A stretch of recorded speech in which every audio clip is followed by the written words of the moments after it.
ولتكن منكم أمة يدعون إلى الخير ويأمرون بالمعروف وينهون عن المنكر وأولئك هم المفلحون.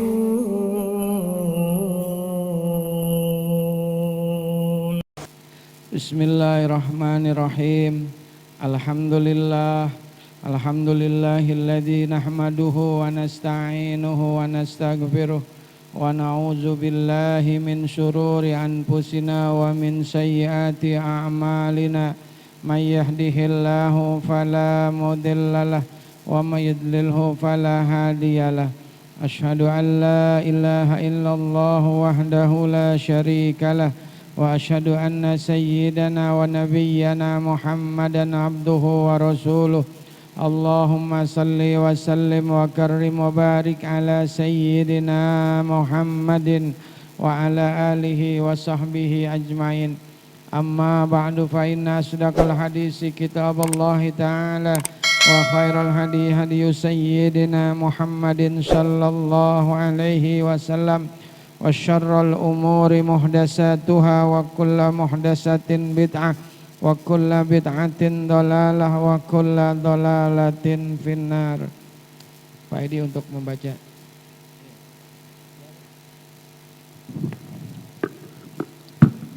Bismillahirrahmanirrahim. Babul ikhlas wa ihdharin nayati fi jami'il a'mali wal aqwali wal ahwalil barizati wal khafiyah. Bab keikhlasan dan menghadirkan niat dalam segala amal perbuatan dan ucapan serta berbagai keadaan yang jelas dan yang samar. Wa ma umiru illa liya'budullaha mukhlishina lahud-din hunafa'a wa yuqimus salata wa yu'tuz zakata wa dzalika dinul qayyimah. Padahal mereka tidak disuruh kecuali supaya menyembah Allah dengan memurnikan ketaatan kepadanya dalam menjalankan agama yang lurus, dan supaya mereka mendirikan salat dan menunaikan zakat, dan yang demikian itulah agama yang lurus.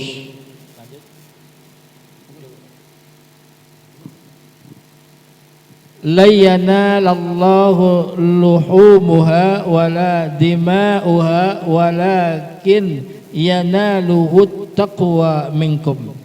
Daging-daging unta dan darahnya itu sekali-kali tidak dapat mencapai keridhaan Allah, tetapi ketakwaan dari kamulah yang dapat mencapainya. Qul in tukhfu ma fi sudurikum aw tubdu ya'lamullah. Katakanlah, jika kamu menyembunyikan apa yang ada dalam hatimu atau kamu melahirkan, pasti Allah mengetahuinya. Bapak-bapak, ibu-ibu, para jamaah pengajian Musholah Nurul Huda yang dimuliakan dan dirahmati oleh Allah Subhanahu wa taala. Pada malam hari ini kita membahas tentang hadis yang berkaitan dengan babul ikhlas, bab keikhlasan. Tapi sebelum itu saya sampaikan bahwa sebelum sampai ke bab ikhlas ada latar belakang prolog gitu ya. Jadi perjalanan kita kan semua nih sedang menempuh perjalanan menuju Allah. Dan perjalanan menuju Allah itu tidak mudah. Bukan sesuatu yang lurus, sesuatu yang lancar. Tetapi perjalanan itu mendaki. Maka ulama-ulama mutasawwifun, ulama-ulama tasawuf itu menggambarkan perjalanan rohani kita itu ibarat orang naik gunung. Kira-kira bapak-bapak pernah naik gunung, Pak? Pak Eri pernah? Pernah ya? Saya belum pernah, Pak. Kalau Gunung Sahari saya pernah. Iya, Gunung Agung saya pernah lewat. Ya, pernah Ibu ya? Ibu nggak pernah naik gunung ya Bu? Nggak. Nah, itu digambarkan sebenarnya perjalanan itu mendaki kayak sulitnya kayak orang naik gunung, gitu ya. Karena gunung itu luar biasa, lerengnya yang begitu curam, banyak jurang, semak belukar, bahkan banyak binatang-binatang yang berbisa seperti ular. Terus belum lagi ketemu jin setan yang penghuni gunung itu, belum ada perampok, begal dan sebagainya. Yang mengakibatkan kita itu mengalami keputusasaan. Makanya kalau dia nggak punya tekad yang kuat, jadi modalnya sebenarnya tekad yang kuat. Jadi perjalanan menuju Allah itu memang perjalanan yang sukar dan mendaki. Jadi gambaran orang-orang sufi ini memang diambil dari Al-Quran. Yaitu Allah berfirman, wahadainahun najdain. Dan kami berikan hidayah, kami berikan petunjuk kepada mereka dua jalan. Jalan kebaikan dan jalan keburukan. Falaktahamal aqobah. Tetapi mengapa mereka itu tidak mengambil jalan yang mendaki tuh. Jadi kalau ibadah itu sulitnya luar biasa. Sholat itu luar biasa. Kalau kita nggak istiqomah nggak bisa Bu. Ya Bu ya. Apalagi ngaji Bu. Ya Allah. Ngaji itu pahalanya gede. Tapi godaannya juga lebih gede. Makanya ada aja yang bikin kita itu nggak datang ke pengajian. Halangannya luar biasa banyaknya. Buah markisa anget-anget luar biasa banget. Gitu. Waktu malam minggu saya ngaji bulanan. Saya juga ngaji Pak dia ke guru saya ke Sukron. Kebetulan kitabnya Muhtarul Hadis An-Nabawiyah. Lagi ngaji nggak tiba-tiba dari belakang datang nih rombongan. Pas dilihat saya lihat, wah ini Habib, saya kenal ini Habib Bagir bin Yahya yang suka mimpin anak-anak muda tuh sholawat apa namanya majelis apa itu ya, Habib Bagir bin Yahya. Beliau cucu masih keturunan Habib Usman bin Yahya, mufti Betawi zaman penjajahan Belanda. Kakeknya tuh Habib Usman bin Yahya, mufti ya kalau sekarang mah ketua MUI lah ya. Nah ada lagi Habib Fahmi, berdua, Masya Allah, saya bilang Masya Allah, berkah amat ini, ngaji ketemu sama keturunan Rasulullah, orang soleh, orang alim, orang abid, ahli ibadah, Masya Allah. Saya liatin aja mukanya, saya pengen dapat sirnya gitu, saya sambil ngeliatin beliau ceramah, makanya jadi kalau kita mau ngaji serius, kita liatin, ketika kita ngeliatin orang alim, orang soleh, apalagi dia keturunan Rasulullah, itu turun tuh rahmat dari Allah. Tuh kata Imam Sofyan bin Uyainah, gurunya Imam Syafi'i, kata gurunya Imam Syafi'i, ketika kita sebut nama orang alim, maka turun rahmat dari Allah buat kita. Masya Allah. Makanya saya liatin aja, sambil saya megang tasbih. Biasanya saya kalau ngaji suka bawa tasbih, Bang Diki. Jadi saya memang sambil baca bismillah 1000, kadang-kadang sholawat 1000, saya baca aja. Saya liatin wajahnya Habib Bagir, beliau dikasih kesempatan ceramah 10 menit lah sama Kiai Sukron. Saya liatin, saya bacain Fatihah nih biar saya bisa nyambung nih hatinya nih. Saya bacain Fatihah kakeknya Habib Usman bin Yahya. Saya Fatihahin kakeknya beliau. Saya liatin luar biasa ceramahnya. Beliau ngebahas tentang ngaji Bu, luar biasa. Ini saya sampai rumah ada yang rekam tuh Bang Pian tuh sama Sifat. Biasanya suka ngikut-ngikut saya kalau ngaji. Pak Edi saya ajak sibuk terus. Iya, beliau jadwalnya padat. Jadi ya Bang Mawi ya. Sibuk jadi saya udah jarang saya ajak, iya. Sibuk, iya. Kemarin saya ajak lagi ada tahlilan warga katanya. Ya dah, gitu ya. Iya. Kata Habib nih saya kasih dari beliau, yang beliau sampaikan kemarin tuh ngaji. Jadi bapak-bapak nggak ngaji nggak apa-apa, saya aja yang ngaji, ntar saya sampaikan lagi ya. Saya mau ngasih duit nggak punya duit, saya kasih ilmu aja ya. Jadi kata beliau, orang yang biasa ngaji, kemudian dia nggak ngaji, Itu rasanya beda Bang. Nggak enak. Coba dah, kita biasa ngaji nih. Lalu kita nggak ngaji, Pak RT. Nggak ada urusan, nggak ada apa-apa, nggak ada halangan. Di rumah aja kita, rasanya lain. Lain. Bener ya? Tuh kan, jangan bener kan? Bener. Iya, lain. Nggak enak, nggak enak. Biasa ngaji, nggak enak. Karena udah kebiasaan. Biasa sholat subuh, nggak enak. Nggak sholat subuh di musola, aduh di masjid, aduh. Kayak ada yang hilang. Gitu. Karena dia. Nah terus orang yang ngaji kata Habib Bagir, itu dimudahkan hidupnya, barokah pasti nyata. Hidupnya penuh dengan barokah, keberkahan. Dan saya tambah ini ya, bukan cuma orang yang ngaji doang nih yang berkah nih hari ini nih. Ini kita hadir di sini nih, ini barokahnya bukan cuma buat kita Bu. Ntar ngerembes buat anak turunan kita, buat cucu-cucu kita, buat suami kita di rumah. Itu mereka kenapa pada dimudahin jalannya, sekolahnya mudah, kerjanya mudah. Karena akibat istrinya tiap malam Selasa ngaji, ibu-ibu ngaji. Maka cucu-cucunya semua dimudahin sama Allah. Tuh. Kita tuh begitu. Dan ini kata Imam Ibnu Katsir ketika menafsirkan ayat tentang Nabi Khidir dengan Nabi Musa ketika memperbaiki bangunan yang mau roboh, kata Nabi Musa, jangan Nabi Khidir, jangan. Ini orang kampung ini pelit.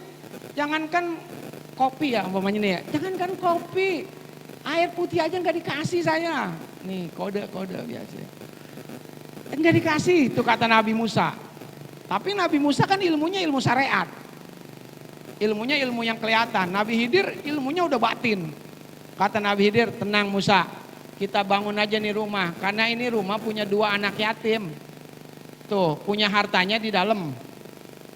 Hartanya kalau kita nggak bangun nih, hartanya diambil orang nih anak yatim. Kenapa kok bisa ditolong begitu? Nih anak yatim ini 2. Tuh ternyata anak yatim ini mereka punya orang tua orang soleh. Tuh, ada di sini soleh ya? Luar biasa. Itu. Ya, besok ngaji ya, orang soleh tuh. Iya, orang tuanya orang soleh. Tuh, makanya Nabi Khidir disuruh Allah suruh nolong. Tuh, Masya Allah. Ternyata di dalam tafsir Ibnu Katsir disebutkan bahwasanya bukan orang tua aslinya yang soleh, tapi engkongnya yang turunan ke-7. Masya Allah, turunan ke-7. Iya, bukan, ternyata bukan bapak kandungnya. Ya, bukan bapak kandungnya yang soleh juga. Ini engkongnya turunan yang ke-7. 1, 2, 3, 4, 5, 6, 7 tuh ke anak yatim. Jadi keturunannya aja 7 itu dijaga Allah. Lantaran orang tuanya ngaji. Masya Allah.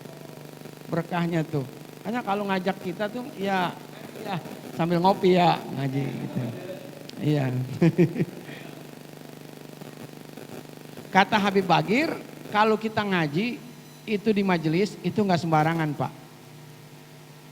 Sebab Allah yang nentuin kita ngaji, bukan kita Pak. Kita datang kemari nih, bukan kita yang nentuin Bu, bukan. Tapi Allah.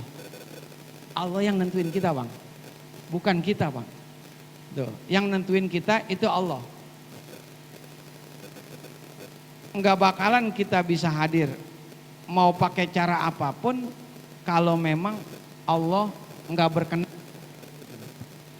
Jadi ketika ada orang males ngaji, ini mohon maaf nih ya, beli ikan patin nih, mohon maaf lahir batin. Ada orang yang aduh kayaknya urusan mulu ini ngaji, ntar lagi ada urusan, ntar lagi ada acara ini nggak ngaji, aduh kapan saya bisa ngaji ya? Sebenarnya jangan-jangan bukan dia yang enggak mau hadir ngaji, tapi Allah yang dia hadir di majelis. Masya Allah. Tuh hati-hati. Ketika ada orang enggak mau ngaji, jangan-jangan bukan dia yang enggak mau. Tapi majelisnya. Allah yang enggak mau dia hadir di majelis. Karena ada hadis, may yuridillahu bihi khairan yufaqihu fiddin. Siapa orang yang diberikan dikehendaki Allah suatu kebaikan, maka Allah akan berikan dia pemahaman terhadap agama. Tuh, hati-hati.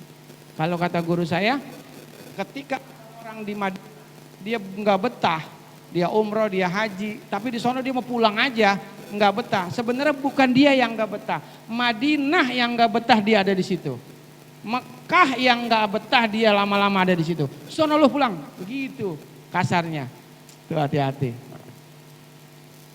Tuh majelis nggak sembarangan kata Habib Bagir. Majelis ilmu ini nggak sembarangan. Ini luar biasa. Saya ngedengerin terus, Bang Ajat, saya dengerin. Sampai rumah pulang, saya nggak buka baju lagi, saya ambil pulpen.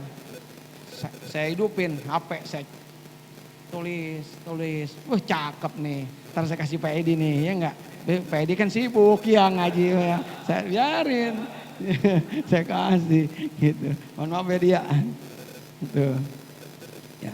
Terus beliau ngebilang begini, kebaikan kita enggak bisa kita memaksakan untuk orang lain. Enggak bisa. Kita bisanya ngajak doang Pak ngaji.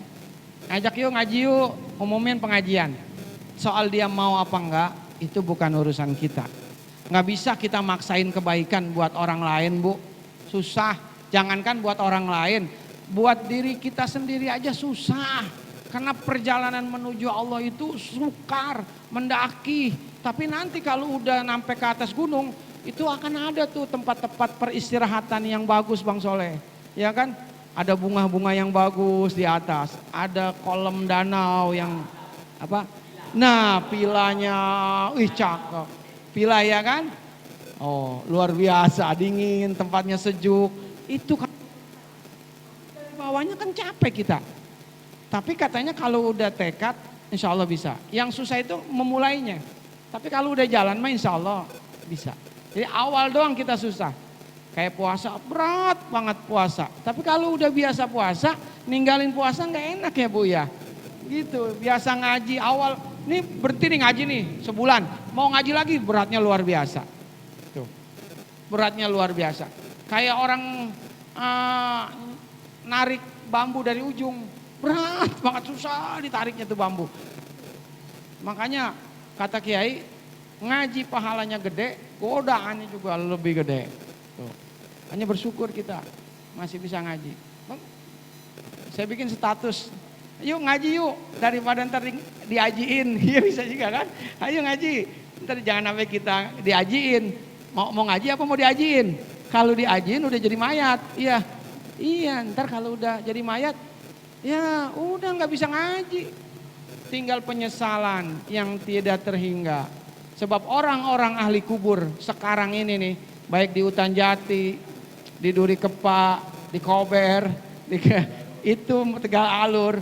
Itu sedang menangis Bu, teman-teman kita nih menangis, sedih kenapa? Nyesel, apa penyesalan mereka diungkapkan di Al-Quran.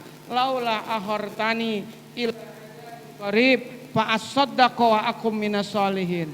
Ya Allah, seandainya bisa kematian ini tadi undur ya Allah, kasih seminggu lagi saya kesempatan hidup. Coba seandainya doa mereka dikabulin sama Allah. Oke kata Allah, saya kasih seminggu hidup lagi tuh teman-teman kita tuh. Yang kemarin Pak Edi anterin ke Jawa tuh mayat hidup. Pokoknya mayat hidup. Apa yang terjadi Pak? Ini musola ini kita nggak bagian tempat di luar kita. Saking banyak yang pada sembahyang. Wa aku minas solihin, kami pengen jadi orang soleh. Nggak mau kayak dulu lagi ya Allah. Rame. Cuma sayang, cuma seminggu dong lagi. Tuh, makanya sayangin badan kita. Nih elus badan kita. Elus Bu, ngaji udah waktu jangan dihabisin. Ya enggak? Di rumah megang tasbih, baca bismillah 1000. Tuh, 1000 bismillah. Habis yasinan kita baca bismillah 1000. Salawat 1000. Itu kan ada yang dari Kiai Hamid Pasuruan. Beliau ngasih ijazah bismillah 1000. Itu baca, tapi Fatihain dulu buat beliau. Ya, sebagai etika kita baca. Kita kirimin khususon Kiai Hamid Pasuruan Al-Fatihah baru Mudah-mudahan nyambung. Sholawat, baca Ki Hamid Pasuruan, Fatihain lagi, baca selawat 1000. Itu luar biasa Bu dahsyatnya, 1000. Saya kemarin, percaya nggak percaya, hari apa ya, hari Sabtu apa, saya ke rumah sakit Pelni. Di jalan saya sebelum Johor, saya wudu dulu di rumah. Habis wudu saya bawa motor. Yang nggak wudu juga nggak apa-apa, orang baca selawat. Tapi kan lebih enak kan pakai wudu ya, kemana-mana kita wudu. Saya udah niatin sepanjang jalan saya mau baca selawat. Selawat terus, saya baca selawat aja. Allahumma sholli ala Sayyidina Muhammad wa ala alihi wa sahbihi wa sallim. Allahumma sholli ala Sayyidina Muhammad wa ala alihi wa sallim. Allahumma sholli ala Sayyidina Muhammad wa ala alihi wa sahbihi wa sallim. Baca terus. Gak tahu udah kayaknya sering, kayaknya mah lebih kali sampai rumah sakit Pelni dari Cengkareng. Apa yang terjadi setelah saya baca itu? Masya Allah.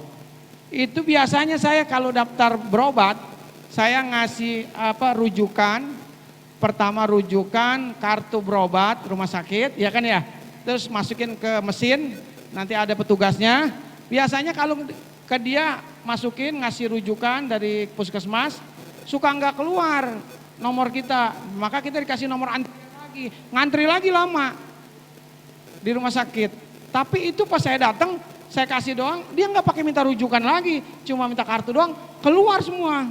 Cetak resepnya, Masya Allah cepet amat, mana nggak ada orang lagi.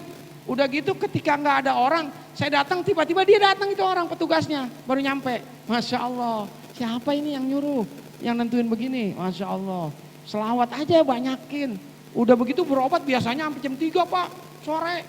Karena dokter saraf itu kan penuh, yang itu banyak. Wah jam 3 ini mah jam 11 kita cetak resep, jam 3 baru dipanggil, ini bisa sore ini. Ternyata cuma tinggal kata susternya, Bapak tunggu 5 orang lagi ya Pak. Masya Allah cepet amat, luar biasa. Tuh coba dah Pak, buktiin dah, baca selawat dah. Dimudahin semua sama Allah urusan kita. Amin ya Allah ya Robbal. Nah udah, iya gitu. Gampangnya hidup ya, itu baca selawat. Nah jadi kembali, perjalanan menuju Allah itu memang berat. Maka perlu yang namanya terminal-terminal rohani yang harus kita lewatin, nggak sembarangan. Jangan langsung belajar tasawuf dulu, jangan. Belajar sabar dulu, jangan. Jadi yang pertama kali kita belajar ini, paling penting adalah ketika kita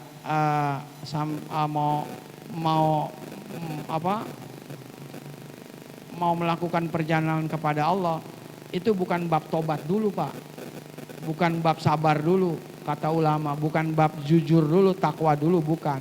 Justru yang paling penting itu adalah bab ikhlas dulu. Ikhlas dulu kita. Makanya itu ikhlasin dulu Bu. Dasarnya itu keikhlasan dulu.